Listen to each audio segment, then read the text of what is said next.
Hello there, and a very warm welcome to St Andrews United Free Church in Otterarder. This has become my second spiritual home, and I want to talk to you today about something that's been on my mind quite a lot, and that's death.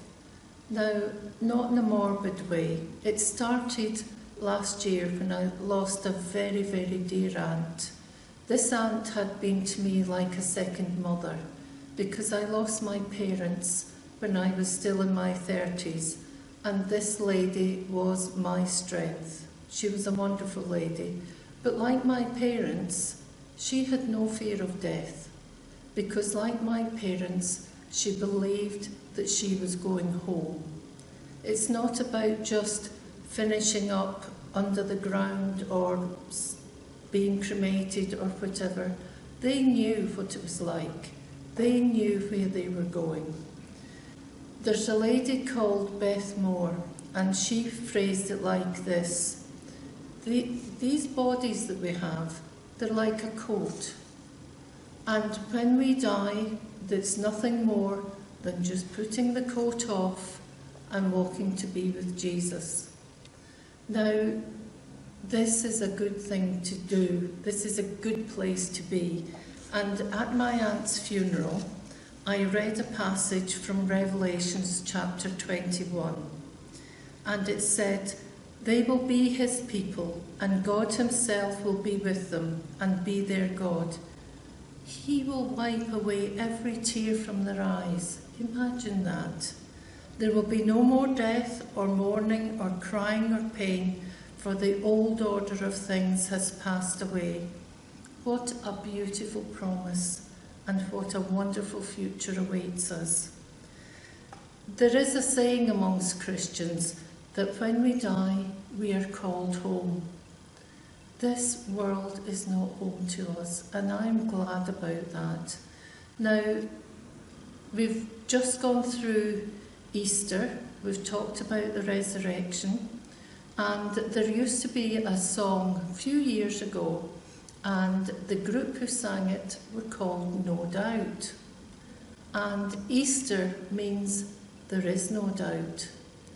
When Christ came back and showed himself to the disciples, it wasn't some fake, it wasn't some trick. He showed them his hands and his side. So there would be no doubt. So as Christians, we have no doubt. Jesus has been resurrected, and so will we. And he even said, "In my Father's house are many mansions. I go to prepare a place for you." Now, isn't that wonderful? Not only is he accepting us into heaven, but he's already there waiting for us. He's waiting for you, he's waiting for me, and he's getting things ready for us. There was a lovely lady in my mum and dad's church in Redditch called Lynn Wardlow, and she wrote a poem for my mum. And when my mum died, she sent it to me, and I'd like to share it with you. It's called "What is Death?" What is death but sailing on the evening tide to join our loved ones gone before to our dear Saviour's side? Death is but a part of life, as beautiful as birth, an epilogue that closes the time spent on earth. When those we love lie sleeping, they are just a breath away. They left the door open to heaven for us to pass one day.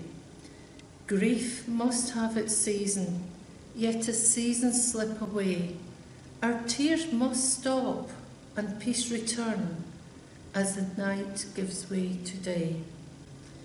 In my youth, I looked upon church life as my second home. When I walked through the doors, I knew the people there. They were like family. It was peaceful.